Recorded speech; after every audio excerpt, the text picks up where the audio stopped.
उद्धव ठाकरेंना भेटून राज ठाकरे मातोश्रीवरून बाहेर पडल्यात। उद्धव ठाकरेंशी चर्चा करून राज ठाकरे निघाल्यात। दोन्ही बंधूंमध्ये मनपा निवडणुकीबाबत चर्चाही झाली आहे आणि नुकतंच राज ठाकरे आता मातोश्रीवरून निघालेले आहेत। काही वेळापूर्वी ते मातोश्रीवर दाखल झाले होते। त्यांनी या भेटीमध्ये उद्धव ठाकरेंसोबत निवडणुकीबाबत चर्चा केली। प्रचाराच्या रणनीतीबाबत दोघांमध्येही चर्चा झाल्याची माहिती आहे। या सगळ्या चर्चेनंतर राज ठाकरे आता मातोश्रीवरून निघालेले आहेत।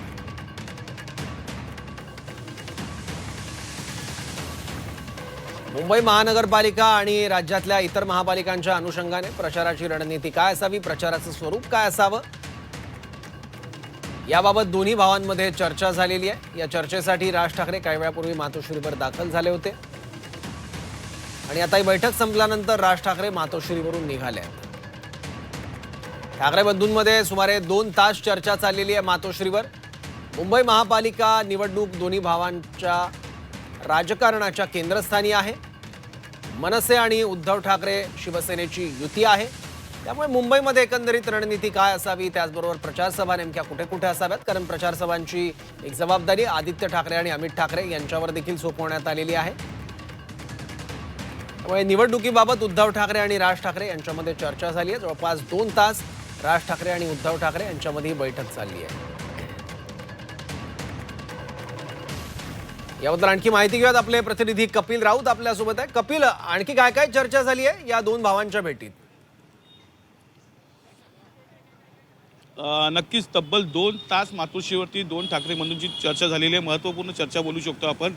फॉर्म भरल्या राज ठाकरेंनी मातोश्री गाठलं आणि खास करून आजच्या बैठकीमध्ये जी चर्चा झालेली आहे त्या चर्चेचा महत्त्वाचा विषय आहे बंडखोरी। अनेक ठिकाणी बंडखोरी होताना पाहिलेली आहे आणि ही बंडखोरी येणाऱ्या काळामध्ये डोक्याला ताप होऊ नये किंवा मग मतांचं विभाजन होऊ नये बंडखोरीमुळे। त्यामुळे बंडखोरी कशा प्रकारे समोरली जाईल, कशा प्रकारे नाराज जे उमेदवार असतील, इच्छुक उमेदवार असतील किंवा जे कार्यकर्ते आहेत, ज्यांनी जो राडा घातला होता मातोश्री बाहेर किंवा मग शिवतीर्थावरती, त्यांना कसं समोरलं जाईल, त्याच्यावरती कसं उत्तर शोधलं जाईल, या सर्व गोष्टीची चर्चा, सविस्तर चर्चा इथे करण्यात आलेली आहे। त्याचबरोबर सर्वात महत्त्वाचं म्हणजे येणारा प्रचाराचा नारळ कुठून फोडायचा, दोघांनी कुठे कुठे सभा घ्यायच्या, वेगवेगळे कुठे कुठे जायचं, या सर्व गोष्टी असतील। त्याचबरोबर मुंबईचे काही महत्त्वाचे मराठी पॉकेट्स आहेत, तिथे रणनीती काय असणार आहे।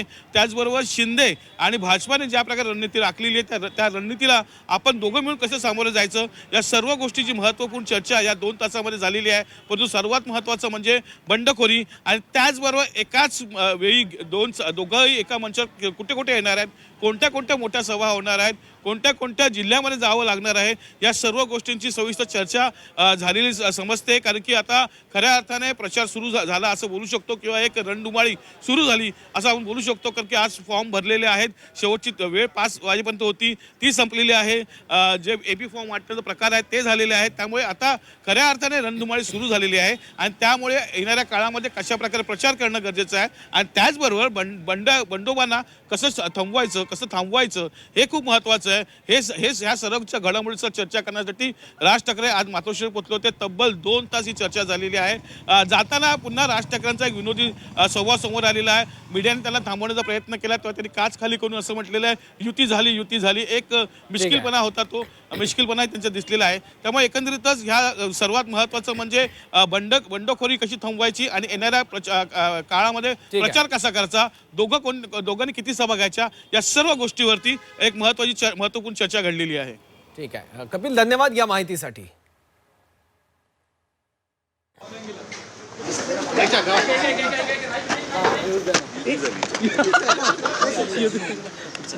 तेवढीच सर, थँक्यू सर।